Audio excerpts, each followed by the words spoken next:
Saturday, 12 p.m. The light burns, your head throbs, and you have no recollection of how you got back home. Don't worry, you're not alone. More than half of college students experience blackouts, according to several studies.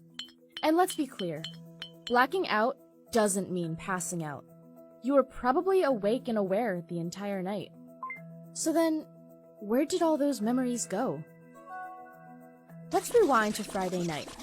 Normally, whenever you have an experience, like a conversation, a part of your brain called the prefrontal cortex stores that information in short-term memory. Then another part of your brain, called the hippocampus, weaves those experiences together so they can be stored away as long-term memories. So the next day, you remember the party as a whole, instead of smell of sweat, house music, Jen was there. But here's the key part. Storing these episodes in long-term memory requires special neurotransmitters. But your liquor shots prevent the neurotransmitters from working properly. So, instead of remembering the party, all you have is an incomplete or even empty file. And the amount of alcohol in your system at the time influences how much you remember. Let's say you're a 73-kilogram adult man, and you've done 8 shots in 1 hour. Your blood alcohol content is probably around 0.2% by this point, more than twice the legal limit for driving a car. And your brain may still be able to store some memories, so you end up with islands of memories separated by missing sections. That's called a fragmentary blackout, aka a grayout or brownout. But if you keep pounding those shots, it gets worse. Within the next half hour, you pound back another 4 shots.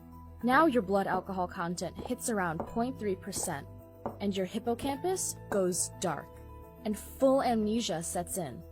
This is called an en-bloc blackout. And once you wake up, that entire night could be blank. Push your BAC much higher than that, and you might die. And yet, your friends might not even realize you're in the middle of a blackout, since the alcohol didn't delete your long-term memories already safe in storage before the night began. So you can still carry on conversations and behave more or less like a typical person. To an extent. Blackouts aside, alcohol can still interfere with other regions of your brain, including those responsible for reasoning and decision-making. So during blackouts, people have crashed cars, gotten into fights, and committed or been the victims of sexual assault. They might just not remember it. That being said, not everyone gets blackouts. Your sex, body weight, and family history all play a role. So that could explain why your friends recall the entire night, despite downing just as much tequila. But it won't save them from a wicked hangover the next morning.